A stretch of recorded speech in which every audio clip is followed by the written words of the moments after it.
राहुल अपनी साली जानवी से जाने की इजाज़त ले ही रहा था कि उसने राहुल के गले में अपनी दोनों बाहें डाल दी और उसे अपने ऊपर खींच लिया। फिर वो ये कहते हुए ज़ोरों से उसे भींचते हुए बोली, इतनी जल्दी भी क्या है जीजा जी, सारी रात तो अपनी ही है।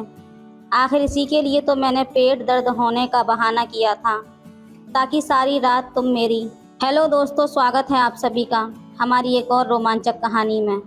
उम्मीद करती हूँ आपको ये कहानी बेहद पसंद आएगी। राहुल की शादी में स्टेज पर जब वर और वधू को मालाएं पहनाई जा रही थीं, तभी दुल्हन की बगल में खड़ी एक खूबसूरत लड़की ने मुस्कुराते हुए अपनी एक आंख दबा दी तो राहुल झेंप गया था। शर्मीला होने के चलते राहुल दोबारा उस लड़की को देखने की हिम्मत नहीं जुटा पाया। परंतु शादी के बाद जब विदाई का समय आया, तब वही लड़की चहलबाजी करते हुए बोली, मुझे अच्छी तरह से पहचान लीजिए जीजा जी, मैं हूँ आपकी साली जानवी। दीदी को ले जाने के बाद मुझे भूल मत जाइएगा। नहीं भूलूंगा जानवी, भला साली को भी कोई भूल सकता है। राहुल ने धीरे से मुस्कुराते हुए कहा, क्यों नहीं, जब घरवाली साथ में हो तो साली को भला कौन याद करता है।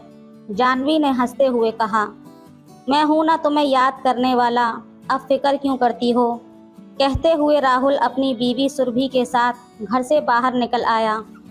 कुछ दिनों के बाद जानवी अपने पिता के साथ सुरभि से मिलने उसके घर आई और एक हफ्ते के लिए वहीं पर रुक गई, जबकि उसके पिता बेटी से मिलने के बाद उसी रात अपने घर वापस आ गए। जानवी राहुल के बर्ताव से काफ़ी खुश थी। वो उससे घुल मिलकर बातें करना चाहती थी, पर संकोच होने के चलते राहुल खुलकर उससे बातें नहीं कर पाता था। वो केवल मुस्कुराकर ही रह जाता था। तब जानवी झुंझला कर रह जाती थी। एक दिन सुरभि के कहने पर राहुल जानवी को घुमाने को लेकर गया। जब वो जानवी को ऐतिहासिक जगहों की सैर करा रहा था, तब वो राहुल के संग ऐसे चिपक कर चल रही थी मानो उसकी बीवी हो। जानवी के बदन के छू जाने से राहुल अंदर ही अंदर सुलग उठता। उसकी नज़र जानवी के जिस्म पर पड़ी। राहुल को अपनी तरफ घूरता देख जानवी ने शरारत भरे अंदाज में पूछ ही लिया, क्या देख रहे हो जीजा जी। ये सुनकर थोड़ा झिझकते हुए राहुल बोला, तुम्हारे करंट मारने वाले जिस्म को देख रहा हूँ। जानवी तुम बहुत खूबसूरत हो। सच? तो फिर हासिल क्यों नहीं कर लेते। जानवी मुस्कुराते हुए बोली, क्या ये तुम क्या कह रही हो। राहुल ने हैरानी से पूछा, हाँ जीजा जी, आखिर इसमें हर्ज ही क्या है। आखिर साली भी तो आधी घरवाली होती है, उसे भी तो शादी से पहले तजुर्बा होना चाहिए। जानवी बोली, लेकिन ये तो गलत बात होगी जानवी, तुम्हारी दीदी के साथ धोखा होगा। नहीं नहीं, मुझे कुछ करने के लिए उकसाओ मत। राहुल बोला, आप भी बहुत भोले हैं जीजा जी, मैं आपको दीदी के सामने कुछ करने के लिए थोड़ी उकसा रही हूँ, बल्कि अकेले में। ये कहते हुए जानवी ने अपनी बात अधूरी छोड़ दी। उसकी बातें सुनकर राहुल कुछ पलों के लिए सिहर उठा था। फिर खुद पर काबू पाते हुए वो बोला, तुम तो बड़ी नटखट हो साली साहिबा, किसी का भी ईमान डगमगाना तो कोई तुमसे सीखे, लेकिन मैं तुम्हारी दीदी के साथ धोखा नहीं कर सकता। राहुल की बातें सुनकर जानवी फिर झुंझला उठी, पर उसने अपनी झुंझलाहट का एहसास नहीं होने दिया, बल्कि मन ही मन कहने लगी, देखती हूँ कि कब तक तुम मेरे हुस्न के जलवे से बचते हो। मैंने भी तुमको अपनी बाहों में नहीं लिया तो मेरा नाम भी जानवी नहीं। घूम फिरकर घर आने के बाद सुरभि ने जानवी से पूछा, घूम आई जानवी, कैसा लगा जीजा जी के साथ। ये भी कोई पूछने वाली बात है दीदी, प्यारे प्यारे जीजा जी का साथ हो फिर तो क्या ही कहने। क्यों जीजा जी, खुशी से चहकते हुए जानवी ने सवाल कर दिया। ये तो मुझसे बेहतर तुम ही बता सकती हो साली साहिबा। बड़ी मुश्किल से राहुल बोला, मुझे तो सचमुच में बड़ा मज़ा आया जीजा जी। ये कहते हुए जानवी ने धीरे से एक आंख दबा दी, जिसे सुरभि नहीं देख पाई थी, पर राहुल का दिल धड़क गया था। रात के समय राहुल और सुरभि अपने कमरे में सो रहे थे। तभी उन्हें दूसरे कमरे से जानवी की ज़ोरदार चीख सुनाई दी। वो दोनों दौड़े दौड़े उस कमरे में पहुँचे। जानवी अपना पेट पकड़कर ज़ोरों से करा रही थी। अपनी छोटी बहन का ये हाल देखकर सुरभि घबराकर पूछने लगी, क्या हुआ जानवी, बता मेरी बहन। पेट में दर्द हो रहा है दीदी, कराहते हुए जानवी ने बताया, पेट में तेज दर्द है, इतनी रात गए मैं क्या करूं, आप ही कुछ कीजिए ना। घबराती हुई सुरभि ने राहुल से कहा, घबराओ मत, मेरे पास पेट दर्द की दवा है, तुम अलमारी में से जल्दी दवा लेकर आओ, राहुल ने सुरभि से कहा। ये सुनकर सुरभि अपने कमरे में दौड़ी दौड़ी गई। तब राहुल ने जानवी से अपनापन दिखाते हुए पूछा, पेट में ज़ोर से दर्द हो रहा है? हाँ जीजा जी, जानवी बोली। तो फिर घबराओ मत, दवा खाते ही दर्द ठीक हो जाएगा, थोड़ा हौसला रखो, हिम्मत बांधते हुए राहुल ने कहा। थोड़ी ही देर में सुरभि दवा ले आई और अपने हाथों से जानवी को खिला दी। फिर भी वो करहा रही थी। चूँकि रात काफ़ी हो गई थी, इसलिए राहुल ने सुरभि से कहा कि तुम जाकर सो जाओ, मैं जानवी की देखभाल करूँगा। पहले तो सुरभि अपनी बहन को छोड़कर जाने के लिए तैयार नहीं हुई, लेकिन राहुल के समझाने पर वो सोने के लिए चली गई। काफ़ी देर बाद जानवी ने करहाना बंद कर दिया, मानो जैसे उसे आराम मिल गया हो। तब राहुल ने सोचा कि उससे कहकर वो भी अपने कमरे में सोने के लिए चला जाए। अभी वो जानवी से जाने की इजाज़त ले ही रहा था कि उसने राहुल को गले में अपनी दोनों बाहें डाल दी और उसे अपने ऊपर खींच लिया। फिर वो ये कहते हुए ज़ोरों से उसे भींचते हुए बोली, इतनी जल्दी भी क्या है जीजा जी, सारी रात तो अपनी ही है। आखिर इसी के लिए तो मैंने पेट में दर्द होने का बहाना किया था, ताकि सारी रात तुम मेरे करीब रहो। क्या साली साहिबा, तुमने मुझे पाने के लिए पेट में दर्द का बहाना किया था। बड़े ही शर्म की बात है कि तुमने हम लोगों के साथ छल किया। मुझे तुमसे ऐसी उम्मीद नहीं थी, गुस्से से बिखरते हुए राहुल ने कहा और उससे अलग हो गया। तो फिर मुझसे कैसी उम्मीद थी जीजा जी, आप भी बच्चों जैसी बातें कर रहे हैं, लेकिन मेरी बेचैनी नहीं समझ रहे। मैं आपके लिए कितना तरस रही हूँ, पर आप कुछ नहीं समझते। साली पर भी तो कुछ जिम्मेदारी होती है आपकी। आप क्या चाहते हैं जीजा जी, क्या मैं यहाँ से बिना प्यार के ही वापस चली जाऊँ? थोड़ा झुंझलाते हुए जानवी बोली। तुम्हारे मुंह से ये बातें अच्छी नहीं लगती जानवी। मैं तुम्हारा जीजा हूँ तो क्या हुआ, उम्र में तो बड़ा हूँ, कम से कम इसका तो लिहाज करो, क्यों मुझे मुसीबत में डालती हो? ये कहते हुए राहुल दरवाजे की तरफ देखने लगा कि कहीं सुरभि तो नहीं आ गई, लेकिन सुरभि दरवाजे की ओट में खड़ी होकर दोनों की बातें ध्यान से सुन रही थी। उसे यकीन ही नहीं हो रहा था कि उसकी छोटी बहन इस तरह की हरकत भी कर सकती है। सुरभि खड़ी खड़ी उनकी बातें सुनने लगी। जानवी उलाहना देते हुए कह रही थी, मुझे खुश करके आप तबाह नहीं बल्कि खुश हो जाएंगे। जीजा जी क्यों बेकार में इतना कीमती समय बर्बाद कर रहे हो? मेरी मनोकामना क्यों नहीं पूरी कर देते? मैं आपका ये एहसान जिंदगी भर नहीं भूलूंगी। आइए और मुझे अपनी बाहों में जकड़ लीजिए। देखिए यहाँ पर दीदी भी नहीं है, केवल आप, मैं और एक अकेलापन है। जानता हूँ, फिर भी मैं तुम्हारी दीदी के साथ बेवफाई नहीं कर सकता, इसलिए होश में आओ जानवी। तुम अपने आप को संभालो, क्योंकि हर काम का एक समय होता है, इसलिए अपनी इज्जत संभाल कर रखो, जो तुम्हारे होने वाले पति की अमानत है। मैं तुम्हारे पिताजी से कहकर तुम्हारी जल्दी ही शादी करवा दूंगा। ये सब समझाते हुए राहुल ने कहा, शादी के बारे में जीजाजी बाद में सोचा जाएगा, पहले आप मुझे अपनी बाहों में तो ले लीजिए। देखते नहीं कि मेरा अंग अंग टूट रहा है। ये कहते हुए जानवी एक बार फिर राहुल से लिपट गई। राहुल ने गुस्से में उसके गाल पर एक जोरदार तमाचा जड़ दिया और बोला, कितने भरोसे से तुम्हारे पिताजी ने तुम्हें हमारे पास छोड़ा है, और मैं उनका भरोसा तोड़ दूं? तुम्हारी दीदी भी मुझ पर कितना भरोसा करती है, मैं उसका भी भरोसा तोड़ दूं? नहीं, मैं ऐसा हरगिज़ नहीं कर सकता। हाँ, तुम्हारे संग हंसी मजाक और छेड़छाड़ कर सकता हूँ, लेकिन ये भी एक हद तक ही। खैर, रात बहुत हो चुकी है, अब सो जाओ, पर अपने इस जीजाजी को माफ़ करना, क्योंकि मैंने तुम पर हाथ उठाया है। रुंधे गले से राहुल ने कहा और वहाँ से जाने लगा। तभी जानवी राहुल का हाथ पकड़कर रोते हुए कहने लगी, माफ़ी तो आपको नहीं बल्कि मुझे मांगनी चाहिए जीजाजी, क्योंकि मुझे गलतफहमी थी।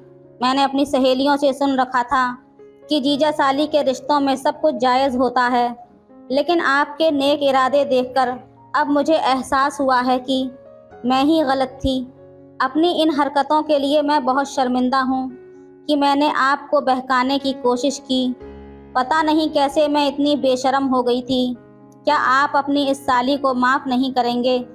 जीजा जी, ये कहकर जाह्नवी ने अपना सिर झुका लिया। क्यों नहीं माफ़ करूँगा?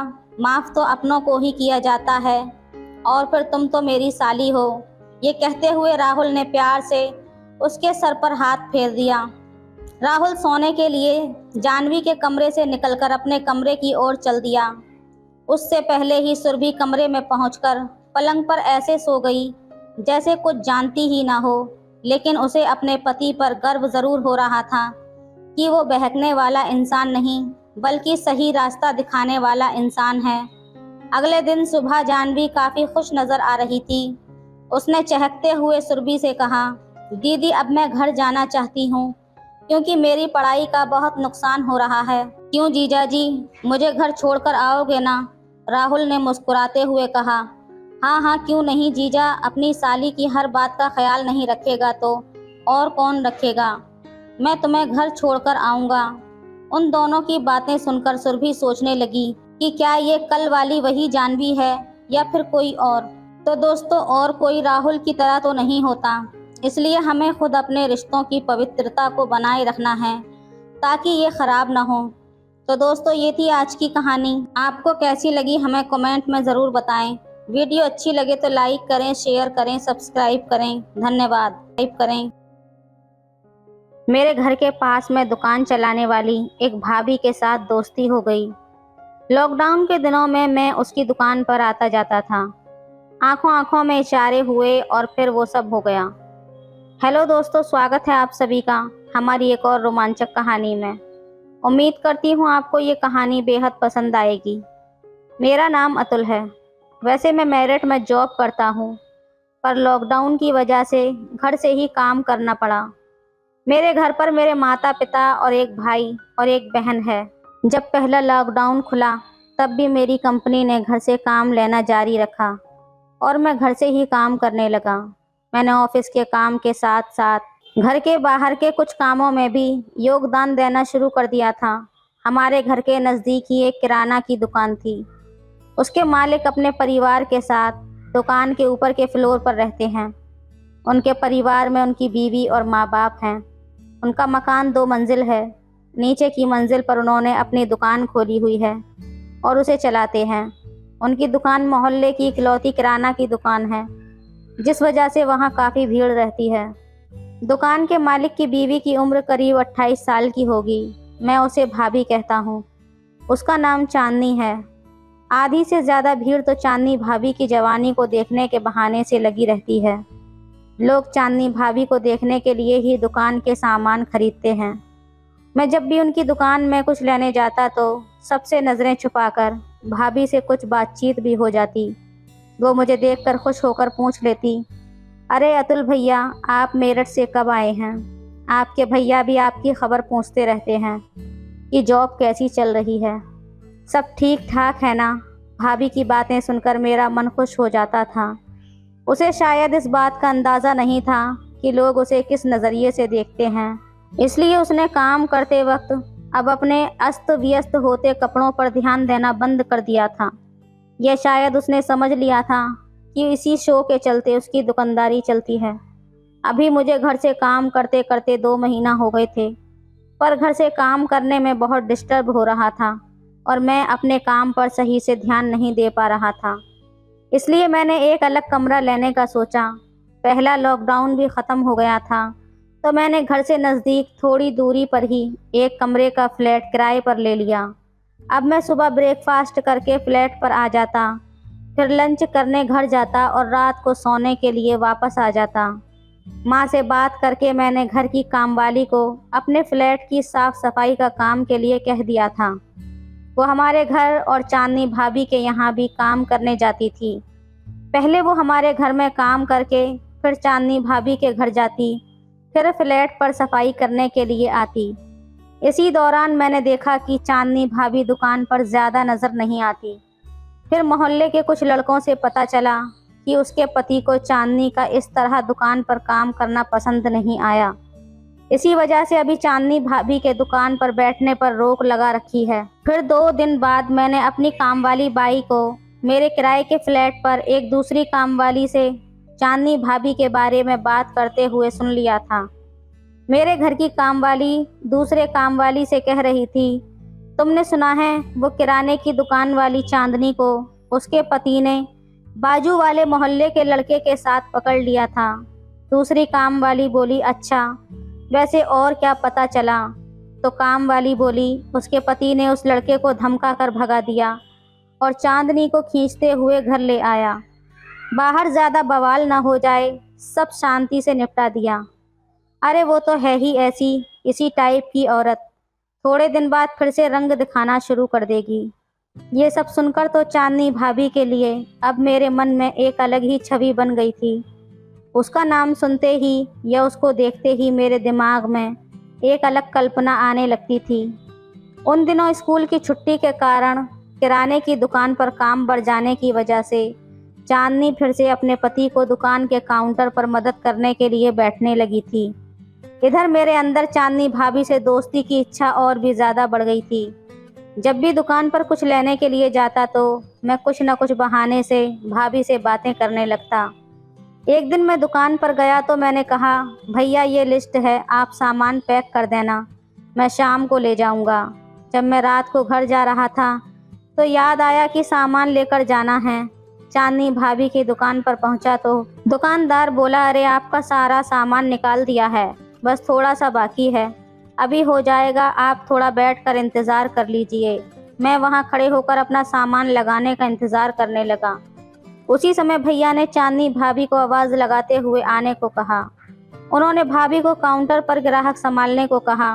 फिर वो मेरी लिस्ट का बचा हुआ सामान निकालने लगे। कुछ चीज़ें उन्होंने भाभी को तोलकर मेरे सामान वाली बोरी में डालने को कहा। वो खुद कुछ सामान निकालने पीछे वाले गोदाम में चले गए। चांदनी भाभी काउंटर पर आते ही मुझसे बात करने लगी, और कैसे हो, अभी यहाँ ही हो, मेरठ नहीं गए क्या? मैंने कहा, नहीं भाभी, अभी यहाँ मन लगा हुआ है और अभी तो किराए पर फ्लैट लेकर वहीं से काम कर रहा हूँ, जब कंपनी वाले बुलाएंगे तो जाऊँगा। चांदनी भाभी बोली, अच्छा फ्लैट ले लिया, ये तो सही किया। न जाने क्यों उसकी आवाज़ में फ्लैट लेने वाली बात में कुछ खनकती आ गई थी। फिर वो बाकी ग्राहकों को सामान देकर और पैसे लेकर काउंटर का काम संभालने लगी थी। फिर अगले 5-10 मिनट में चांदनी भाभी ने ग्राहक कम कर दिए और मैं और चांदनी भाभी ही रह गए थे। इस सब के बीच में चांदनी भाभी ने मुझे भांप लिया था कि मेरा मकसद क्या है। कुछ देर बाद भाभी मेरा सामान की बोरी उठाते हुए कहने लगी, अरे बाकी सबको सामान देने में मैं आपके सामान का तो भूल ही गई। भाभी ने मेरी बात को समझने में थोड़ा टाइम लिया, फिर मुस्कुराकर बोली, ये जो लिस्ट में 3 चीज़ें पैक करना रह गई हैं। तभी उसने सामान काउंटर के सामने रख दिया और कहने लगी, लो भैया, आपका सामान पैक हो गया, बाकी तुम्हारे भाई लेकर आ रहे हैं। कुछ और चाहिए? मैंने धीमे से बोला, हाँ दूध चाहिए। चांदनी भाभी ने मुस्कुराहट के साथ पूछा, कौन सा वाला चाहिए? मैंने खुद को संभालते हुए बोला, वो अमूल ताज़ा दूध पड़ा है ना आपके बाजू में, वो दे दो। चांदनी भाभी बोली, ओ अच्छा, ये वाला। इतने में उसका पति भी आ गया और उसने सब सामान की बोरी बांधकर मुझे दे दी। मैं वहां से वापस चल दिया। अब मेरे मन में चांदनी भाभी से दोस्ती का ख्याल आने लगा था कि कैसे उसको दोस्त बनाया जाए। उन्हीं दिनों मेरा वर्क टाइम चेंज हो गया और अब मैं दोपहर से लेकर देर रात तक काम करना पड़ रहा था। इसलिए मैं खाना खाकर ही फ्लैट पर जाता था और यहीं पर सो जाता था। वैसे मैं सुबह घर से ब्रेकफास्ट करके फ्लैट पर आता था, पर अभी बदलते हुए समय के कारण मैं फ्लैट पर ही अपनी चाय वगैरह बनाने लगा था। सुबह चांदनी भाभी का पति दूध दे जाता और महीने का हिसाब घर से ले जाता। फिर एक दिन भैया की जगह चांदनी भाभी दूध देने आए। मैंने पूछा, आज आप क्यों, भैया कहाँ हैं? उसने कहा कि मेरे पति को कोविड पॉजिटिव आया है और वो अपने ही घर के अंदर हैं, इसलिए अभी 15-20 दिन तक मैं ही दूध देने आया करूँगी। ये सुनकर मैं तो खुश हो गया। मेरे मन में ख्याली पुलाव बनने लगे थे। भाभी ने भी भांप लिया था कि मैं क्या सोच रहा हूँ। वो मुस्कुराती हुई बिल्डिंग के ऊपर वाले फ्लोर पर एक बूढ़ी आंटी के यहाँ दूध देने चली गई। 10 मिनट बाद वो बिल्डिंग से चली गई। फिर दूसरे दिन बेल बजी और मैंने दरवाजे को खोला। मैंने कहा, अच्छा दूध देने आई हो आप? तभी ऊपर वाली आंटी ने चांदनी भाभी को आवाज़ लगाई और वो दूध देने ऊपर चली गई। मैंने भी प्लान बनाया और दूध में नींबू डालकर जल्दी से गर्म कर दिया, जिससे कि दूध फट गया। फिर चांदनी भाभी जैसे ही जाने लगी तो मैंने उनको रोक लिया। मैंने कहने लगा, दूध तो फट गया है। फिर मैंने हंसते हुए कहा, अंदर दूध गर्म करने को रखा था, फट गया है। इस बात पर चांदनी भाभी हंस दी। चांदनी भाभी बोली, ऐसे कैसे? मैंने तो चेक करके ताज़ा दूध पैक करके दिया था। मैं बोला, ऐसा है तो आप अंदर किचन में आकर चेक कर लीजिए। भाभी किचन में गई और उसने गैस पर रखा हुआ फटा हुआ दूध देखा तो कहने लगी, अरे ये कैसे हो गया? कोई बात नहीं, मैं आपको दूसरा देकर जाती हूँ। मैंने कहा, आप ही गर्म कर लेना इसे, नहीं तो कहोगी कि मैंने जानबूझकर दूध में कुछ किया है। चांदनी भाभी मुस्कुराते हुए बोली, अच्छा कहाँ है दूसरा पतीला? मैं बोला, नीचे के डोर में है। फिर वो पतीले में दूध भरकर स्टोव की साइड मुड़ी और दूध का पतीला गर्म करने लगी। वो मेरे हाथ पकड़ती हुई बोलने लगी, ये क्या कर रहे हो? मैंने कहा, बस गर्म कर रहा हूँ। चांदनी भाभी बोली, दूध तो स्टोव पर गर्म हो रहा है। मैं बोला, अब इतना भी मत बनो, तुम्हें तो सब पता है। चांदनी भाभी बोली, लेकिन ये सब गलत है यार, कोई देख लेगा और मेरे पति को पता चलेगा तो ये सब मेरे लिए अच्छा नहीं होगा। वैसे भी अभी कुछ ठीक नहीं चल रहा है। मैं बोला, कुछ नहीं होगा भाभी, तुम्हारे पति तो कोविड के चलते घर में ही पड़े रहेंगे, वो नहीं आने वाले ढूंढने, और जब किसी को कुछ पता ही नहीं चलेगा तो उसको कौन बताएगा। भाभी बोली, अभी नहीं, अभी बहुत काम है मुझे, मैं बाद में आती हूँ। मैं अब उसके आने का इंतज़ार करने लगा। लंच करने मुझे घर जाना था। जब मैं घर जा रहा था उसी वक्त रास्ते में मैंने दुकान की तरफ देखा। उसकी दुकान आजकल बंद थी। मैं थोड़ा उदास हो गया। मन महसूस कर मैं आगे बढ़ गया था। कुछ देर बाद खाना खाकर मैं अपने फ्लैट पर आया और काम में लग गया। शाम को बेल बजी और मैंने दरवाज़ा खोला तो चांदनी भाभी पल्लू से अपना मुंह ढककर खड़ी थी। मैंने जल्दी से उसको अंदर बुला लिया और बाहर अपनी मुंडी निकालकर इधर उधर देखा कि कहीं किसी ने देखा तो नहीं है। मैं अब काफ़ी खुश हो गया था कि आज तो मेरी लॉटरी ही लग गई है। चांदनी भाभी और मेरी दोस्ती बहुत पक्की हो गई थी और जब भी चांदनी भाभी को वक्त मिलता तो वो दूध देने के बहाने मेरे फ्लैट पर आ जाया करती थी। तो दोस्तों, ये थी आज की कहानी। आपको कैसी लगी हमें कमेंट में ज़रूर बताएं।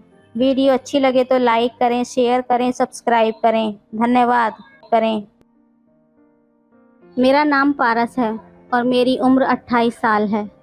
ये बात कुछ समय पहले की है। मैं एक सोसाइटी के 3 बेडरूम फ्लैट के एक कमरे में रहता था। फ्लैट का मालिक विदेश में रहता था और उसने मुझे ही फ्लैट की देखरेख करने और बाकी के 2 कमरों को किराए पर देने का इंचार्ज बना रखा था। मैं उन दिनों एक मल्टीनेशनल कंपनी में मैनेजर के पद पर काम करता था। एक दिन मैं किसी काम से नीचे गया तो मुझे एक कपल दिखाई दिया। आदमी तो बिल्कुल साधारण था, लेकिन उसके साथ जो लेडीज़ थी वो बहुत ही सुंदर थी।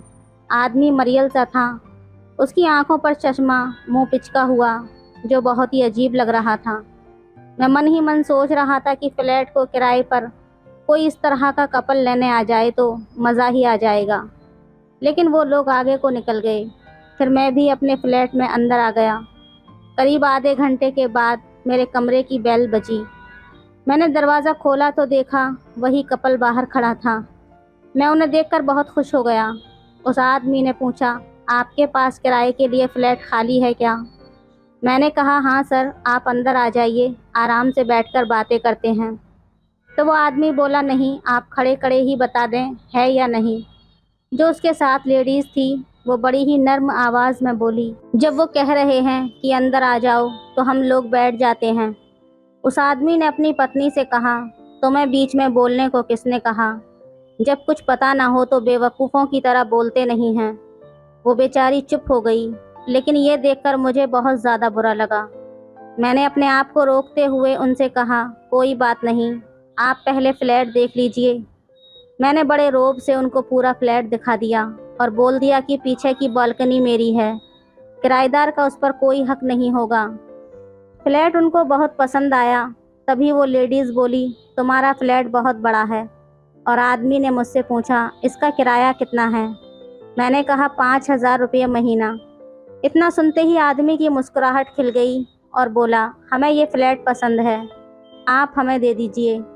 तभी मेरे मोबाइल की रिंग बजी तो मैं उनसे थोड़ा दूर हटकर बालकनी में जाकर मोबाइल को सुनने लगा।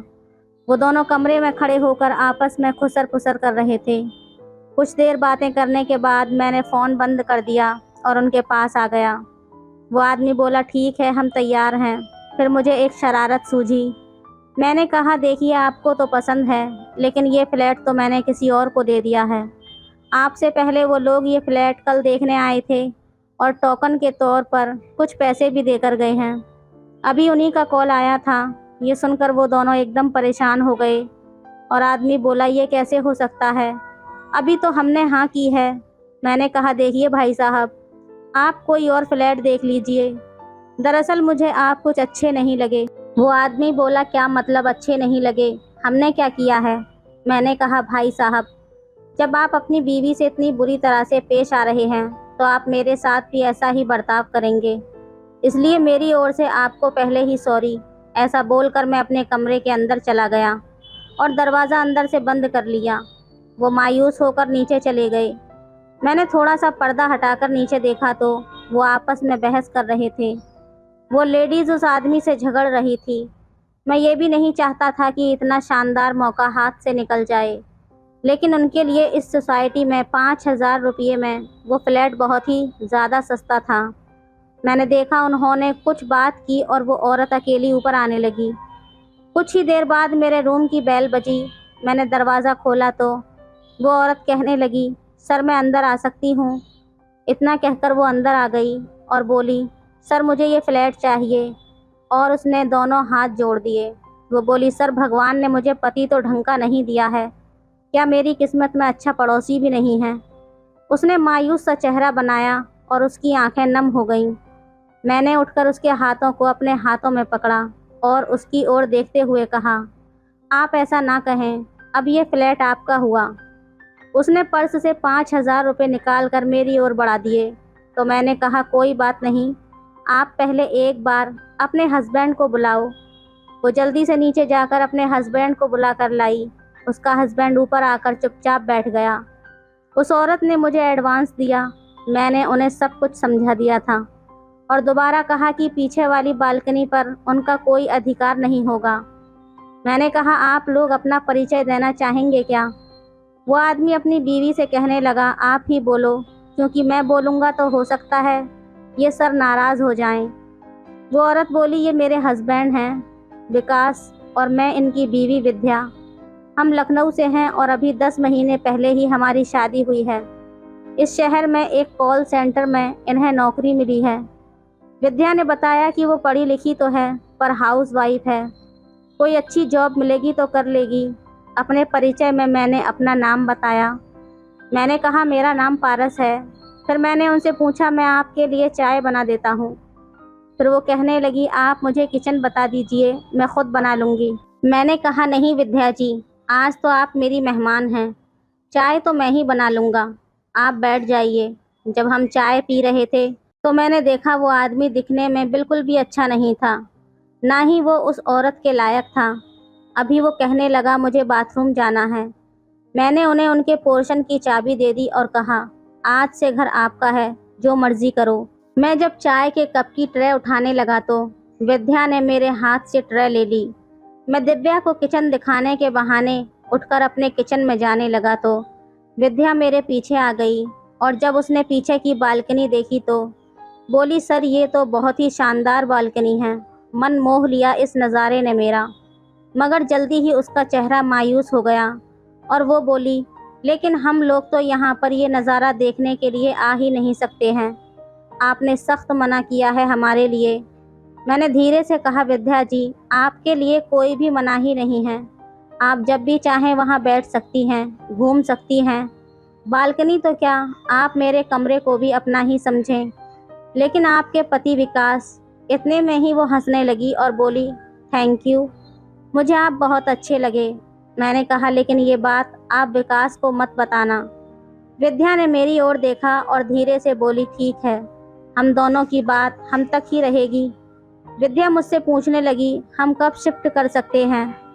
मैंने कहा, आज से मकान आपका है, चाहो तो आज ही आ जाइए, मुझे कोई एतराज़ नहीं है। विकास बोला, लेकिन अभी तो महीने का लास्ट वीक है, तो 1 तारीख से चालू होगा ना। मैंने कहा, किराया पहले से ही चालू होगा, मगर आप जब मर्जी चाहो शिफ्ट कर लो।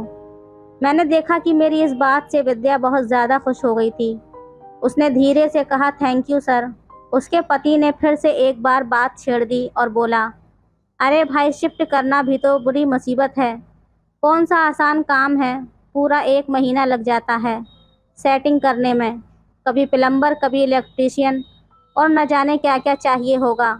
विद्या ने कहा, वो तो सब कुछ मुझे ही करना है, आप तो चले जाएंगे ऑफिस। मैंने कहा, एक बार आप लोग अपना सामान यहाँ ले आइए, फिर मैं भी मिलकर हेल्प कर दूँगा। वो लोग जाते हुए बोले, ठीक है, हमें जब सेट करना होगा तब हम बता देंगे। अगले रोज़ सुबह 9 बजे मेरे फ़ोन की घंटी बजी। मैंने हेलो बोला तो उधर से मधुर सी आवाज़ आई। उसने कहा, मैं विद्या बोल रही हूँ, मुझे आपसे कुछ पूछना था, वो काम वाली बाई मिल जाएगी क्या? मैंने कहा, जो काम वाली बाई मेरे यहाँ काम करती है उसी को बोल दूँगा। विद्या के उसी दिन शिफ्ट करने की बात सुनकर मैं तो खुशी से झूम उठा था और रह रहकर मैं उन बातों को याद करता रहा जो बातें मेरे और विद्या के बीच हुई थीं। शाम को जब मैं सोसाइटी में पहुंचा तो उनका सामान ट्रक से उतर रहा था। उसी समय मैंने सोसाइटी के सुपरवाइज़र को 3-4 मजदूर टाइप के लड़कों को लेकर आने को कह दिया था और उसको कहा कि आज और कल में जितना सामान सेट हो सकता है कर दो और ध्यान रहे कि मैडम को ज़्यादा काम न करना पड़े। उन्होंने 2-3 घंटे में ही सारा घर सेट कर दिया। अगले दोपहर को विद्या का फ़ोन आया, कहने लगी, पारस जी, आज आप दफ्तर से जल्दी आ जाना, शाम को आपको डिनर पर बुलाने विकास को मैं भेज दूंगी, प्लीज़ मना मत कीजिएगा। मैंने कहा, ठीक है, मैं आ जाऊंगा। मैं 4 बजे ही आ गया था। उसका पति मेरे कमरे में आया और बोला, आपको आज रात डिनर हमारे साथ करना है, हमने अपने फ्रेंड और उसकी वाइफ को भी बुलाया है, आप आएंगे तो हमें अच्छा लगेगा। मैंने पूछा, कोई ख़ास बात है क्या? विकास बोला, नहीं, बस मिलकर बैठेंगे, खाना पीना हो जाएगा। खाना खाने के लिए मैं उनके फ्लैट पर चला गया। तभी विकास कहने लगा, पारस जी, ये मेरे ख़ास दोस्त हैं, इनसे मिलो। उसने मुझे अपने दोस्त और उसकी बीवी से मिलवाया। फिर कहने लगा, आप इन्हें भी इसी सोसाइटी में फ्लैट दिलवा दो। तभी विद्या बोली, पारस जी, यदि आप चाहो तो सब कुछ हो सकता है, अब हमें पक्का विश्वास हो गया है कि आप सब कुछ कर सकते हैं, प्लीज़ कुछ करो। मैं और कोमल बहुत अच्छी सहेलियां हैं, इसलिए मैं चाहती हूं कि मैं और मेरी सहेली एक पास ही रहें। मैंने उनको भरोसा दिलाते हुए कहा, ठीक है, मैं कुछ करता हूं। विद्या भी बड़ी अदा से बोली, कुछ नहीं, सब कुछ आपको ही करना है। पारस जी, मैंने कहा, ठीक है, हो जाएगा। कुछ देर बाद खाना खा लिया और मैं अपने फ्लैट पर आ गया। मैं और विद्या एक ही फ्लैट में रहते हुए भी मिल नहीं पा रहे थे, क्योंकि जब मैं ऑफिस से आता तो उसका पति भी आ चुका होता था। एक दिन मैं शाम को अपनी बालकनी में बैठा हुआ था, तभी विद्या वहां पर आ गई। वो साथ में रखी एक चेयर पर बैठ गई और बोली, आप अपना एंजॉय जारी रखें, मुझे कोई एतराज़ नहीं है। मैंने उससे पूछा, तुम्हारा पति अभी तक नहीं आया क्या? विद्या बोली, अभी गए हैं वो, आज से उनकी नाइट शिफ्ट है। उनकी शिफ्ट 15 दिन सुबह और 15 दिन रात में होती है। विद्या ने भी मेरे साथ पार्टी ज्वाइन कर ली। फिर मैंने पूछा, विद्या जी, जब आपके पति को पता लगेगा तो वो नाराज़ नहीं होगा क्या? इस पर विद्या मुस्कुराकर बड़ी अदा से बोली, उनको कौन बताएगा, क्या आप बताएंगे? विद्या भी मेरे साथ वक्त गुजारना चाहती थी। मैंने विद्या से कहा, चिंता मत करो, अब मैं तुम्हारी सभी इच्छाएं पूरी कर दूंगा। विद्या कहने लगी, पारस जी, मुझे विकास से कोई शिकायत नहीं है, बस थोड़े अजीब मिजाज का इंसान है। अब जब विकास की रात की ड्यूटी होती थी तो 15 दिन तक हर रोज़ को मैं और विद्या अच्छा खासा वक्त गुजारा करते थे। विद्या ने कहा, मुझे तुम्हारे साथ वक्त गुजारना बहुत अच्छा लगता है, क्योंकि मुझे एक अच्छा खिलाड़ी मिल गया है। विद्या के खुश रहने से उसका हस्बैंड भी बहुत खुश था। विद्या के कहने पर मैंने उसकी सहेली और उसके पति के साथ वाला फ्लैट दिलवा दिया और उन्होंने शिफ्ट कर लिया था। हमारे सामने के गेट अलग थे, इसलिए कोई अंदाज़ा नहीं लगा सकता था कि पिछली बालकनी में जन्नत के 2 दरवाजे खुले रहते थे। दोस्तों, ये थी आज की कहानी। आपको कैसी लगी हमें कमेंट में ज़रूर बताएं। वीडियो अच्छी लगे तो लाइक करें, शेयर करें, सब्सक्राइब करें। धन्यवाद। हेलो दोस्तों, स्वागत है आप सभी का हमारी एक और रोमांचक कहानी में। उम्मीद करती हूँ आपको ये कहानी बेहद पसंद आएगी।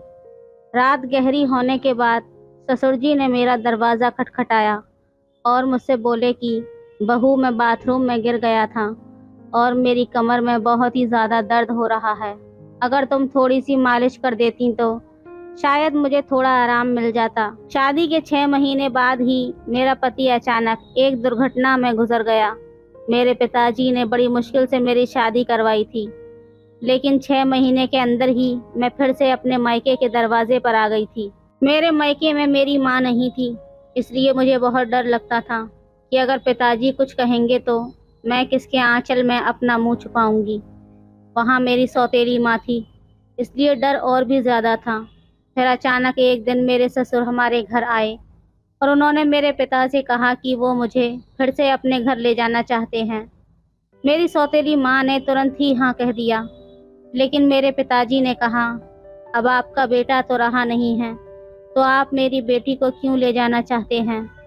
इस पर मेरी सौतेली माँ ने पिताजी से बहस करना शुरू कर दिया और कहा, इसमें इतना सोचने की क्या बात है। वो कह रहे हैं कि वो उसे ले जाना चाहते हैं, तो उन्हें ले जाने दो। उनके घर की बहू है, बेटे की मौत हो गई तो क्या हुआ, वो अपने ससुर के साथ जा सकती है। माँ की इस झगड़े के बाद पिताजी ने बिना कुछ पूछे कहा, अगर मेरी बेटी वहाँ खुश रहेगी तो एक पिता होने के नाते मुझे खुशी होगी, आप उसे ले जाइए। फिर मेरे ससुर जी ने मुझसे कहा, चलो कपड़े वगैरह ले आओ। मैंने अपनी सौतेली माँ के सभी अत्याचार सहते हुए अपने ससुर के साथ जाने का फैसला किया। वहाँ पहुँचने के बाद मैं अपने कमरे में कपड़े बदल रही थी, तभी मेरे ससुर आए और बोले, बहू, एक कप चाय बना लाओ। मैंने जल्दी से रसोई में जाकर चाय बना ली। चाय पीते हुए उन्होंने कहा, तुम्हें पता है इस घर में मैं बिल्कुल अकेला हूँ। मेरा बेटा इकलौता संतान था और तुम्हारी सास भी गुजर गई है, इसलिए मैं तुम्हें यहाँ लेकर आया हूँ ताकि मुझे लगे कि मैं यहाँ अकेला नहीं हूँ। मैंने कहा, पिताजी आप बिल्कुल चिंता मत करें, मैं तो आपकी बेटी की तरह हूँ, हमेशा आपके साथ रहूँगी। फिर मेरे ससुर बोले, मुझे पता है कि तुम मेरे साथ रहोगी, क्योंकि तुम्हारी सौतेली माँ तुम्हें मायके में कभी शांति से नहीं रहने देगी। इस तरह ही कुछ दिन बीत गए। 6-7 महीने के बाद एक रात मैं अपने कमरे में सो रही थी, तभी देर रात दरवाजे पर दस्तक हुई।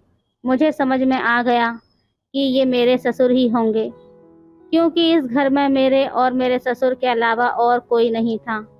और रात के आधे पहर कौन दरवाज़ा खटखटाएगा। मैंने सोचा कि शायद पिताजी को कुछ चाहिए होगा, इसलिए दरवाज़ा खोला। दरवाज़ा खोलते ही मेरे ससुर ने मुझे पकड़ लिया और बोले, बहू, मैं बाथरूम में गिर गया था, मुझे बहुत दर्द हो रहा है, अगर तुम थोड़ी मालिश कर देती तो मुझे ज़रा आराम मिल जाता। फिर मैंने अपने ससुर जी को बिस्तर पर लेटाया, लेकिन मैं उनके कमरे से तेल लाना भूल गई। अब मुझे लगता है कि मेरा पति कम उम्र में ही मुझसे शादी कर बैठा और फिर इसी कम उम्र में इस दुनिया से चला गया। ये सब सोचते हुए मैं अपने ससुर की मालिश कर रही थी और देख रही थी कि वो मुझे अजीब तरीके से घूर रहे थे, जिससे मुझे और भी ज़्यादा डर लग रहा था। तभी मैं बोली, ससुर जी क्या हुआ, आपको किस जगह पर ज़्यादा चोट आई है, क्या डॉक्टर को बुलाऊं? इस पर ससुर जी ने कहा, नहीं बहू, तुम बस मालिश कर दो, मुझे इससे ही आराम मिल रहा है। उनकी अजीब बातें सुनकर मुझे और असहज महसूस होने लगा। फिर मैं बोली, ससुर जी आप यहीं पर लेट जाइए, कमर में दर्द लेकर आप अपने कमरे तक कैसे जाएंगे, मैं आपके कमरे में जाकर सो जाती हूँ। मेरी बात सुनकर मेरे ससुर बोले, बहू, इस हालत में तुम मुझे अकेला छोड़कर चली जाओगी, अगर रात में मुझे बाथरूम जाना पड़ा तो मैं अकेले कैसे जाऊंगा। इससे बेहतर है कि तुम यहीं पर सो जाओ। कुछ समय बाद मेरे ससुर उठकर मेरे पास आए और बोले, बहू मैं तुमसे कुछ कहना चाहता हूँ। अगर तुम मेरी बात मान जाओ तो ही मैं कहूँगा। उनकी इस बात से मेरा दिल बेचैन हो गया।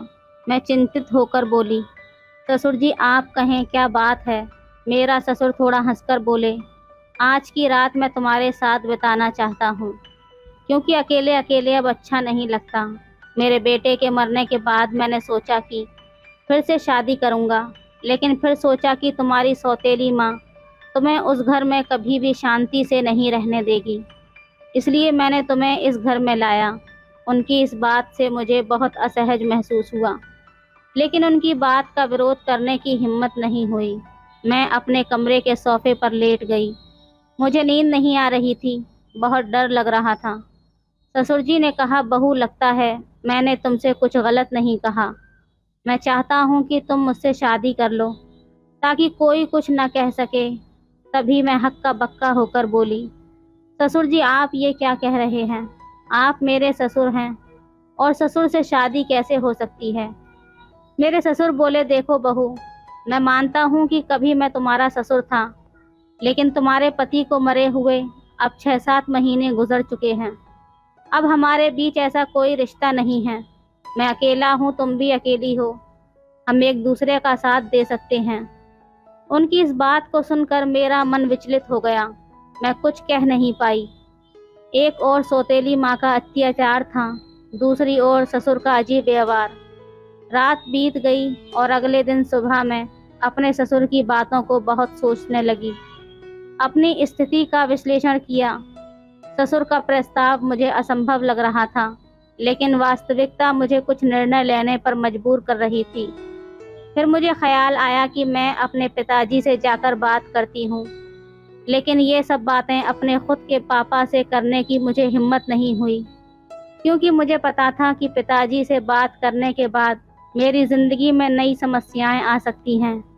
इसलिए मैं उनके पास नहीं गई। ऐसे ही एक दिन शाम को मेरे ससुर को फिर से बात करने का मौका मिला।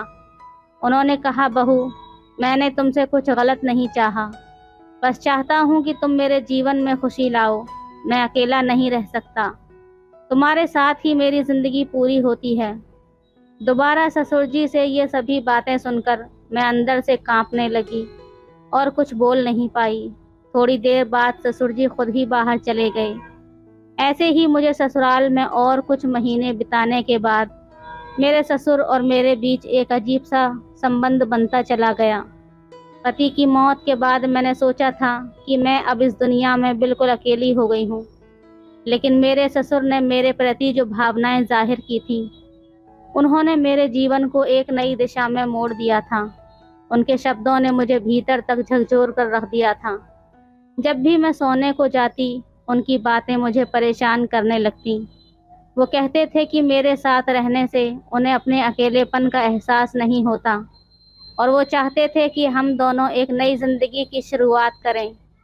उस रात की बातचीत के बाद मैंने खुद को बहुत असमंजस में पाया। मन में कई सवाल उठ रहे थे। क्या ये सही है? क्या ये समाज के नियमों के खिलाफ नहीं जाएगा? लेकिन कहीं ना कहीं मेरे दिल में ये बात भी थी कि शायद मेरे ससुर सच में अकेलेपन से जूझ रहे हैं। मैंने बहुत सोच विचार करने के बाद उनसे बात करने का फैसला किया। एक रात जब घर अड़ोस पड़ोस के सभी लोग सो चुके थे, तब मैंने ससुर के कमरे का दरवाज़ा खटखटाया। उन्होंने दरवाज़ा खोला और मुझे देखकर थोड़ा हैरान हुए।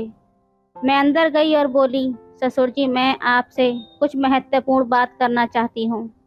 उन्होंने मुझे बैठने का इशारा किया और गंभीरता से बोले, क्या हुआ बहू, तुम इतनी रात गए क्यों आई हो? मैंने थोड़ी हिम्मत जुटाते हुए बोला, ससुर जी मैंने आपके प्रस्ताव के बारे में बहुत सोचा है। मैं समझती हूँ कि आप अकेलेपन से जूझ रहे हैं और एक साथी की ज़रूरत महसूस कर रहे हैं, लेकिन इस रिश्ते के लिए एक शर्त है। हमारे बीच हमेशा सम्मान और प्यार का रिश्ता रहेगा।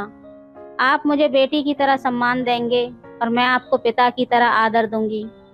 उन्होंने मेरी बात को ध्यान से सुना और थोड़ी देर बाद कहा, मैं तुम्हारी शर्त मानता हूँ, तुम्हारे सम्मान को हमेशा बनाए रखूँगा। उनकी ये बात सुनकर मेरे दिल का बोझ थोड़ा हल्का हो गया। मैंने उन्हें अपनी सहमति दे दी। फिर कुछ दिनों बाद हमने एक छोटे से समारोह में शादी कर ली। ये शादी समाज की नज़र में असामान्य थी, लेकिन हमने अपनी स्थिति को स्वीकार कर लिया था। शादी के बाद के दिन मेरे लिए बेहद चुनौतीपूर्ण रहे। गांव में लोग बातें बनाने लगे, रिश्तेदारों ने हमसे दूरी बना ली शुरू कर दी थी, लेकिन हमने इन सब बातों की परवाह किए बिना अपने जीवन को आगे बढ़ाने का फैसला किया। हमारे रिश्ते में धीरे धीरे प्यार और समझ बढ़ने लगी। ससुराल में पहले जहां मैं खुद को असहज महसूस करती थी, अब वहीं घर मुझे अपना लगने लगा था। ससुर ने मेरे लिए हर संभव प्रयास किया ताकि मैं खुश रह सकूं। उन्होंने मेरी हर छोटी बड़ी ज़रूरत का ध्यान रखा और हर ख्वाहिश पूरी की। वो हर दिन मेरे लिए कुछ न कुछ खास करने की कोशिश करते थे। कभी मेरे पसंदीदा खाने की चीज़ें लाते तो कभी मेरे लिए नई नई साड़ियाँ खरीदते। धीरे धीरे मैं भी उनके प्रति एक अलग तरह का आदर महसूस करना शुरू कर दी थी। हम दोनों ने मिलकर एक नई जिंदगी की शुरुआत की। ससुर अब मेरे जीवन का एक अभिन्न हिस्सा बन चुके थे। हमारे बीच का रिश्ता अब सिर्फ ससुर और बहू का नहीं रहा था, बल्कि दो दिलों का एक मजबूत बंधन बन गया था। वो मुझे हर उस समय सहारा देते थे जब मुझे उनकी ज़रूरत होती थी। उन्होंने मुझे फिर से हंसना सिखाया, जीवन को नए नज़रिए से देखना सिखाया। शादी के कुछ महीने बाद मैंने महसूस किया कि हमारे बीच का ये नया रिश्ता मुझे एक नई दिशा दे रहा है। हमने मिलकर कई मुश्किलों का सामना किया और हर बार एक दूसरे का साथ दिया। ससुर के साथ मेरे इस नए रिश्ते ने मुझे जीवन के कई नए पहलू दिखाए थे। उन्होंने मुझे ये एहसास दिलाया कि जीवन में अगर साथी सही हो तो कोई भी मुश्किल इतनी बड़ी नहीं होती कि उसे पार ना किया जा सके। समाज की नज़र में हमने बहुत कुछ सहा, लेकिन हमने अपने फैसले पर कभी पछतावा नहीं किया। हमारे रिश्ते में धीरे धीरे एक नए तरह का प्यार और सम्मान उभरने लगा। उनके साथ बिताए हर पल ने मुझे कुछ नया सिखाया और मुझे एहसास हुआ कि कभी कभी जीवन में हमें ऐसे मोड़ पर ले जाता है जहां हमें अपने फैसले पर पूर्ण विचार करना चाहिए।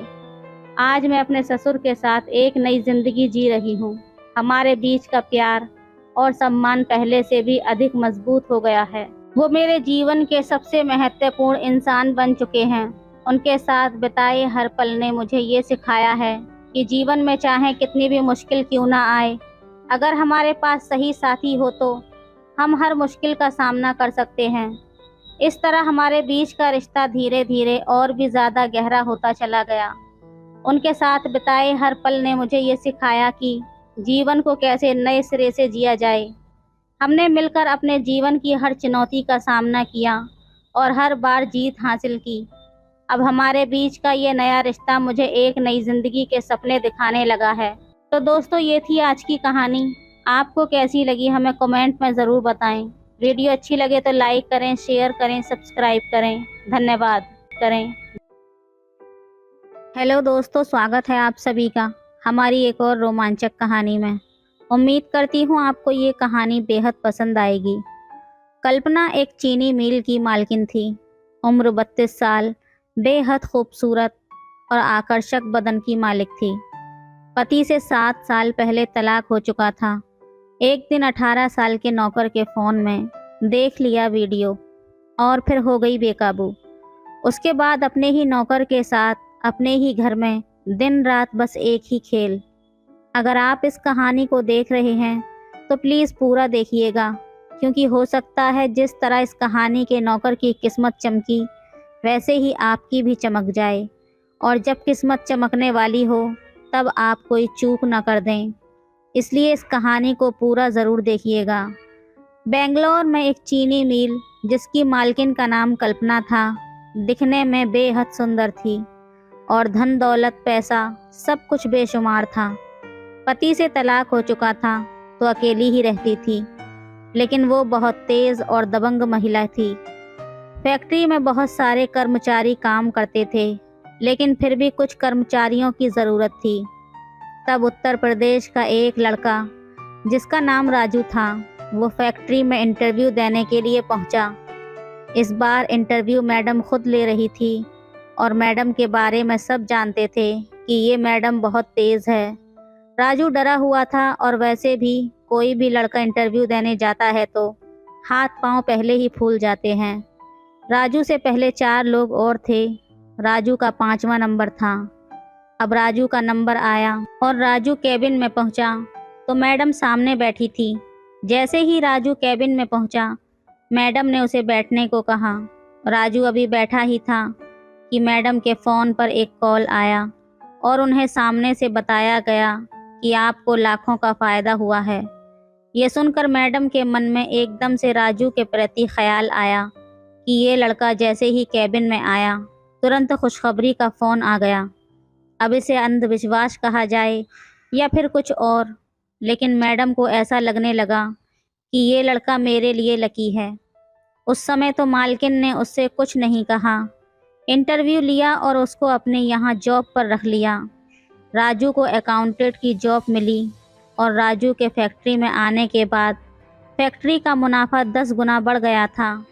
इतनी तरक्की होने लगी तो मालकिन को भी लगने लगा कि वाकई राजू उसके लिए लकी है। जब पूरे साल का प्रॉफिट देखा गया तो फैक्ट्री ने पूरे राज्य में सबसे ज़्यादा कमाई की थी। इस बात पर खुश होकर मालकिन ने एक पार्टी रखी जिसमें सभी कर्मचारी और बड़े व्यापारी, फैक्ट्रियों के मालिक भी शामिल थे। सभी लोग राजू से चिढ़ने लगे थे क्योंकि अब राजू मालकिन का बहुत ख़ास हो गया था। पार्टी में मालकिन ने दारू पी ली और इतनी पी कि ठीक से खड़ी भी नहीं हो पा रही थी। दबंग महिला थी तो कोई भी उनसे ये नहीं कह पा रहा था कि हम आपको घर छोड़ देते हैं। फिर कुछ लोगों ने राजू से कहा कि तुम छोड़ आओ। राजू सीधा था, उसने मैडम से कहा, चलिए मालकिन, मैं आपको घर छोड़ देता हूँ। मालकिन लड़खड़ा रही थी तो राजू उनको पकड़कर गाड़ी तक ले गया और गाड़ी लेकर सीधा मालकिन के बंगले पर पहुँचा। अब घर पहुँचते पहुँचते मालकिन को और भी ज़्यादा चढ़ गई थी। वो कार में से निकल भी नहीं पा रही थी। तब राजू उसे कार से नीचे उतारता है तो उतरते उतरते ही मालकिन उल्टियाँ करने लगती है। मालकिन के कपड़े ख़राब हो चुके थे तो वो मालकिन को लेकर बाथरूम में चला गया और उनके कपड़ों को साफ़ करने लगा। फिर उन्हें बेडरूम में लेकर पहुंचा और उनके बेड पर उसको लिटा दिया। मालकिन के कपड़े गीले हो चुके थे। फिर राजू ने मालकिन को अलमारी में से कपड़े निकाल कर दिए, लेकिन वो कपड़े बदलने की हालत में भी नहीं थी, तो वो राजू से ही कपड़े बदलने को कहने लगी। मजबूरी में राजू ने ही कपड़े बदल दिए। अब राजू बोला कि मालकिन, रात काफ़ी हो चुकी है, आप सो जाइए, मुझे भी अपने कमरे पर पहुंचना है। मालकिन कहने लगी कि आज रात यहीं पर रुक जाओ। राजू बोला, मालकिन, ये आप क्या कह रही हैं? आप घर पर अकेली हैं तो मैं यहाँ कैसे रुक सकता हूँ? मालकिन बोली, नहीं, तुम आज यहीं पर रुक जाओ। अब बॉस की बात थी तो राजू को माननी पड़ी और बाहर सोफे पर जाकर लेटने को चल दिया। तब मालकिन बोली, नहीं, तुम मेरे पास यहीं इसी बेड पर लेट जाओ। राजू झिझकते हुए बोला, मालकिन, ये आप क्या कह रही हैं? मालकिन बोली, डरो नहीं, मैं अकेली हूँ। राजू उसी बेड पर लेट गया। मालकिन तो दारू के नशे में थी। थोड़ी देर में मालकिन की इच्छाएं जागृत होने लगीं और फिर नशे में ही उन्होंने राजू के साथ संबंध स्थापित कर लिए। राजू भी नौजवान था तो वो भी खुद पर कंट्रोल नहीं कर पाया और दोनों के बीच संबंध स्थापित हो गए। सुबह जब आँख खुली तो राजू मालकिन के सामने सर झुकाए खड़ा था, लेकिन मालकिन बोली कि डरो मत राजू, रात हम दोनों के बीच जो भी हुआ वो सहमति से हुआ है और मुझे सब याद है कि कल रात हम लोगों ने क्या किया। मालकिन बोली कि मेरा पति से तलाक हो गया है और तलाक हुए 9 साल हो गए हैं और तब से अब तक मैंने किसी भी आदमी को अपने पास नहीं आने दिया है। तुम पहले हो राजू जो तुम मेरे इतने करीब आ गए हो। मालकिन को राजू से प्रेम होने लगा था। मालकिन राजू के प्रति अपने मन में कुछ भावनाएं ला चुकी थी, लेकिन दोनों के बीच उम्र का काफ़ी गैप था। अब ये सिलसिला शुरू हो चुका था। दोनों दिल खोलकर एक दूसरे के साथ संबंध स्थापित करते थे। अब मैडम राजू को गिफ्ट, कपड़े, गाड़ी, ज्वेलरी इत्यादि सब कुछ देने लगी थी। फैक्ट्री में सबको पता था कि उन दोनों मालकिन और नौकर के बीच चल क्या रहा है, लेकिन मालकिन के सामने मुंह खोलने की किसी की हिम्मत नहीं थी। यही सब चलते चलते धीरे धीरे 5 साल गुजर जाते हैं। फिर आ गया कोरोना का लॉकडाउन। सब कारोबार बंद पड़ा था और राजू कल्पना के साथ उसके बंगले पर रहता था। वो दिन रात यही सब करते रहते थे। अब कोई कितना करे, किसी भी चीज़ की हद होती है, लेकिन मालकिन की कोई हद नहीं थी। वो तो और भी ज़्यादा चाहती थी।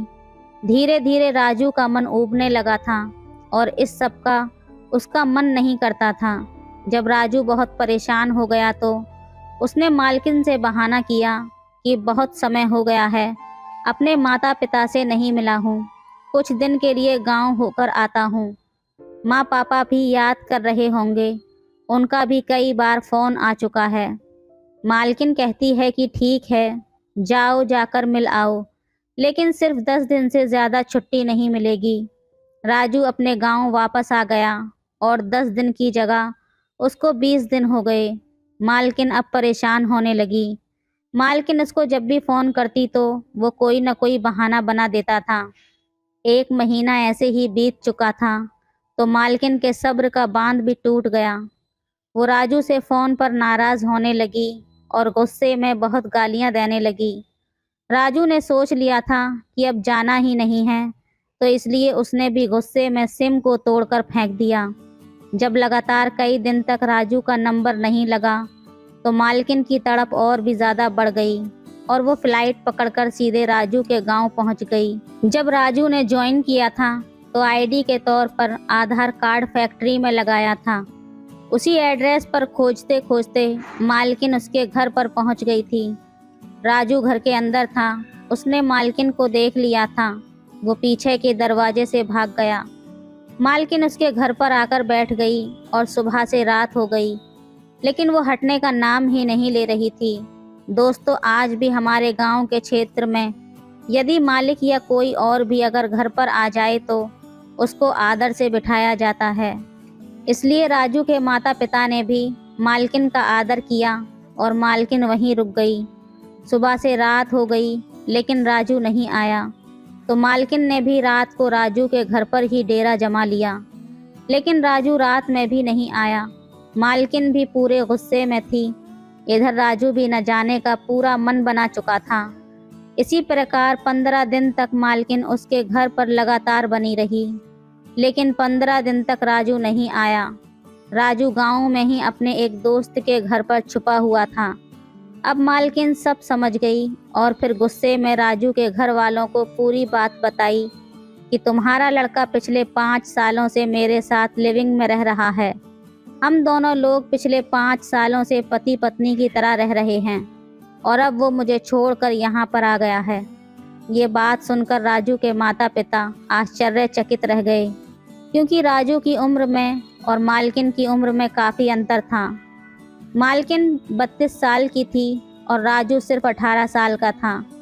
तो वो कहने लगे कि आपकी उम्र में और हमारे लड़के की उम्र में काफ़ी अंतर है, आप ये कैसी बातें कर रही हैं।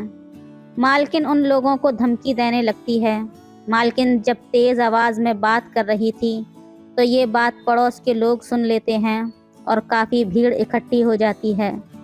राजू का अभी तक कोई पता नहीं था। राजू का उस मालकिन के प्रति बिल्कुल दिल भर चुका था, क्योंकि वो उसके साथ सिर्फ एक ही रिश्ता रख रही थी। उसने पूरा मन बना लिया था कि अब चाहे कुछ भी हो जाए, मैं दोबारा मालकिन के यहाँ काम पर नहीं जाऊँगा। मालकिन राजू के गांव से निकली और सीधा थाने पहुंच गई। थाने पहुंचने के बाद उसने थाने के इंचार्ज को बताया कि एक लड़का जिसका नाम राजू है और इसी गांव का रहने वाला है और वो 5 साल से मेरे साथ लिविंग में रह रहा था और अब मुझे छोड़कर यहाँ पर आ गया है। मुझे उसके खिलाफ एफआईआर लिखवानी है और बलात्कार का मुकदमा दर्ज करवाना है। लेकिन थाने के इंचार्ज बड़े ही समझदार व्यक्ति थे और पुलिस तो आखिर पुलिस होती है। वो समझ गए कि जो महिला 5 साल किसी के साथ लिविंग में रह रही थी और अब वो सीधे उस पर बलात्कार का मुकदमा लिखवाने को कह रही है, इस तरह से तो उस मासूम लड़के की ज़िंदगी बर्बाद हो जाएगी। तो वो थाना इंचार्ज एफआईआर लिखने में आनाकानी करने लगता है। अब ये मामला बढ़ने लगा और सोशल मीडिया पर भी पहुंच गया। जब ये मामला सोशल मीडिया पर पहुंचा तो क्षेत्र के नेता, वरिष्ठ नागरिक और बहुत बड़े बड़े लोग थाने पहुंचे। तब राजू को बुलाया गया। राजू से पूछा गया कि क्या तुम इनके साथ रहना चाहते हो, तो राजू ने साफ इनकार कर दिया। लेकिन मालकिन मानने को तैयार नहीं थी। तब वहाँ के कुछ बड़े लोगों ने मालकिन को समझाया कि आप दोनों का सिर्फ एक लिविंग रिलेशनशिप था और किसी प्रकार की शादी नहीं हुई थी, तो इस मुद्दे को ज़्यादा बढ़ाना ठीक नहीं है। इसमें आपकी भी बेइज्जती हो रही है और राजू की भी। आप एक फैक्ट्री की मालकिन हैं, इसलिए इस मुद्दे को यहीं पर ख़त्म कर दें तो अच्छा रहेगा। जब उस मालकिन को बहुत ज़्यादा समझाया गया तब कहीं जाकर मालकिन मानी। अगर थाना इंचार्ज अपनी बुद्धि से काम नहीं करते तो राजू पर एक संगीन गुनाह लग जाता, या हो सकता है राजू आत्महत्या कर लेता, या फिर ये भी हो सकता था कि वो मालकिन के साथ कुछ गलत कर देता। इस कहानी में कोई संगीन अपराध तो नहीं हुआ, लेकिन ये कहानी ये सीख देती है कि कुछ भी हद से ज़्यादा अच्छा नहीं रहता है, और एक तरफ का प्यार जिसमें उम्र का इतना फ़र्क हो, ये भी एक गंभीर समस्या हो सकती है। इस कहानी को सुनाने का उद्देश्य किसी की भावनाओं को ठेस पहुंचाना नहीं है, बल्कि समाज को जागरूक करना है। तो दोस्तों, ये थी आज की कहानी। आपको कैसी लगी हमें कमेंट में ज़रूर बताएं। वीडियो अच्छी लगे तो लाइक करें, शेयर करें, सब्सक्राइब करें। धन्यवाद। हेलो दोस्तों, स्वागत है आप सभी का हमारी एक और रोमांचक कहानी में। उम्मीद करती हूँ आपको ये कहानी बेहद पसंद आएगी। मेरा नाम पूजा है और मेरी अभी उम्र 22 साल है। मैं भोपाल सिटी में रहती हूँ। आज मैं आपको अपने साथ हुई एक सच्ची घटना के बारे में बताने जा रही हूँ। मेरी हाइट 5 फुट 3 इंच है। मैं दिखने में बेहद सुंदर थी। मेरे घर में हम 6 लोग रहते थे। मेरे घर में मेरे मौसा जी और मेरी मौसी हमारे साथ में ही रहते थे। मौसा जी की उम्र उस वक्त 35 साल की होगी और मैं 20 साल की थी। मौसा जी दिखने में बेहद सुंदर थे और बहुत ज़्यादा भोले भी लगते थे, लेकिन उनकी असलियत एक दिन मेरे ही सामने खुली। दोस्तों, कहानी में आगे बढ़ने से पहले प्लीज़ वीडियो को लाइक और चैनल को सब्सक्राइब ज़रूर कर दीजिएगा। मैं उस समय जवानी की दहलीज पर थी।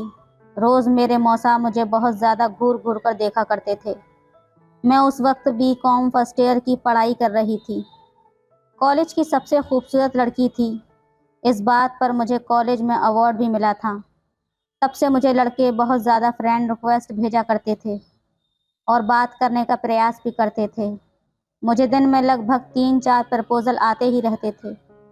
तभी मैं सबको इनकार कर दिया करती थी और इंस्टाग्राम आईडी पर भी बहुत ज़्यादा एसएमएस भेजने लगे थे और बहुत प्रपोज भी आते थे। फिर एक मेरी फ्रेंड स्वीटी ने मुझसे पूछा कि किसी को हाँ क्यों नहीं बोल देती हो, इतने प्रपोज आते हैं, मुझे ही देख लो, कोई लाइक भी नहीं करता, एक भी प्रपोज नहीं आता मेरे लिए। तभी मुझे स्वीटी की बात सुनकर लगा स्वीटी सही बोल रही है। उधर घर में मेरे मौसा जी रोज़ मुझे गलत नज़रों से देखा करते थे। तो एक दिन मैं सुबह सुबह जल्दी कॉलेज गई। कॉलेज को खुलने को अभी 1 घंटा टाइम था। मैं जल्दी पहुंच गई थी तो मैं कैंटीन में बैठकर ऐसे ही रील्स देख रही थी। वहां पर एक हैंडसम लड़का आया। उसने 2 प्लेट नाश्ता ऑर्डर किया। दिखने में काफ़ी खूबसूरत था। उसकी पर्सनैलिटी बहुत ज़्यादा अच्छी थी। कोई भी लड़की उसको एक बार देखने के बाद उसके प्यार में पड़ने वाली थी। मैं थोड़ा सोच में पड़ गई। वो अकेला है पर उसने 2 प्लेट नाश्ता ऑर्डर किया था। मुझे लगा शायद कोई आ रहा होगा, पर ऐसा बिल्कुल भी नहीं था। जैसे ही उसका ऑर्डर आया वो मुझे देखकर हंस दिया और मुझे नाश्ता करने को बुलाया। मैंने भी सोचा यही सही टाइम है उसके साथ बात करने का, तो मैं उसके टेबल पर चली गई। उसने मेरा नाम पूछा, उसके बाद कौन सी क्लास में हो ये भी पूछा। मैंने उसे सब कुछ बताया। फिर मैंने भी पूछा तुम्हारा नाम क्या है। उसने बताया उसका नाम राहुल था। फिर उसने मुझे नाश्ता करने को बोला। हम दोनों ने बातें करते हुए नाश्ता किया। तभी उसने बोला तुमसे बातें करके मुझे बहुत अच्छा लगा, क्या तुम अपना नंबर दे सकती हो। मैंने कहा हाँ बिल्कुल। मैंने भी उसको कहा तुम बहुत खूबसूरत हो। वो ये बात सुनकर हंस दिया फिर डायरेक्ट उसने बोला, मैं तुमसे प्यार करने लगा हूँ। मैंने भी कहा, आई लव यू राहुल। उसने मुझे गले लगा लिया। फिर हम दोनों बाहर घूमने के लिए गए। उसने मुझे उसके बारे में सब कुछ बताया, मैंने भी उसको बताया। फिर एक दिन उसको मैंने घर पर बुलाया, वो राज़ी हो गया। अगले दिन राहुल घर पर आया। मम्मी को बताया, ये राहुल है, मेरे क्लास का लड़का, मेरा बेस्ट फ्रेंड। फिर मम्मी ने उसके साथ बातें की। फिर उधर उधर मौसा जी आए। राहुल को देखकर चौंक गए और पूछा, ये कौन है लड़का? मैंने बताया, ये मेरा बेस्ट फ्रेंड है। वो मुझे देखकर गुस्सा करने लगे और वहाँ से चले गए, क्योंकि मौसा को बिल्कुल भी पसंद नहीं था कोई मेरी लाइफ में आ जाए। मौसा मुझे प्यार करते थे। बाद में मम्मी ने खाना खिलाया। राहुल खाना खाकर चला गया था। मम्मी को राहुल के साथ बात करके बहुत अच्छा लगा था। मम्मी भी तारीफ कर रही थी। जब रात को मैं अपने कमरे में सोने जा रही थी, तभी मौसा जी मेरे कमरे में मेरा इंतज़ार कर रहे थे। मैंने जैसे ही दरवाज़ा खोला, मैं मौसा जी को देखकर पूरी तरह शॉक्ड रह गई।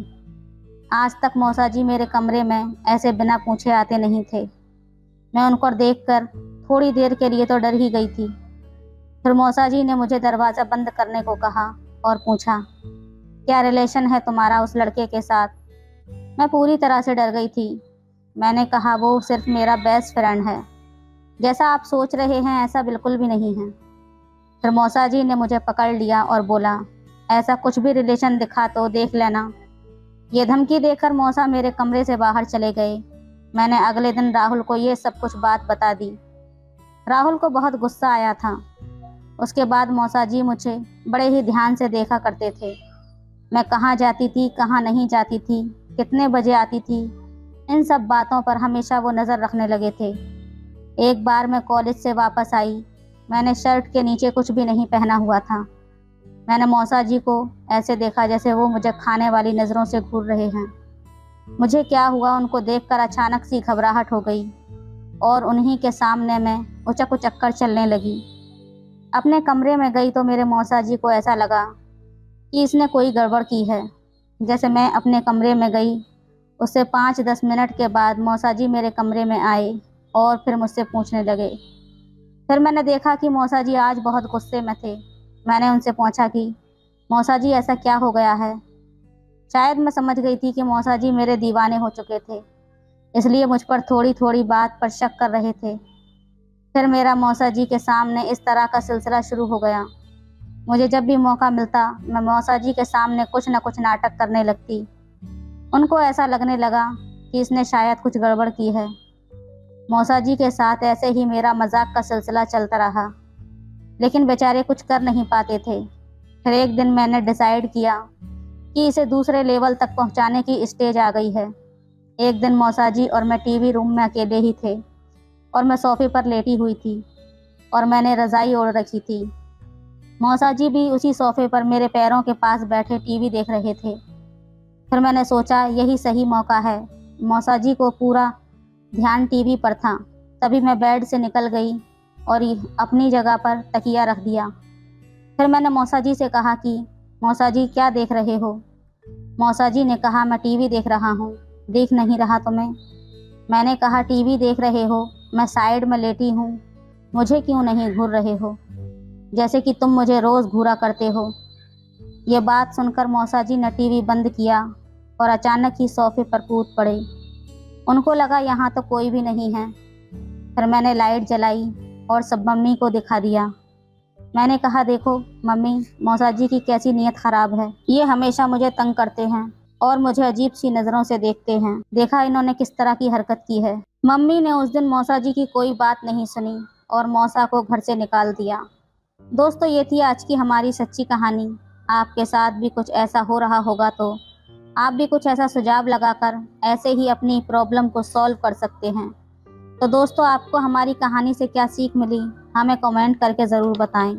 वीडियो अच्छी लगे तो लाइक करें, शेयर करें, सब्सक्राइब करें। धन्यवाद।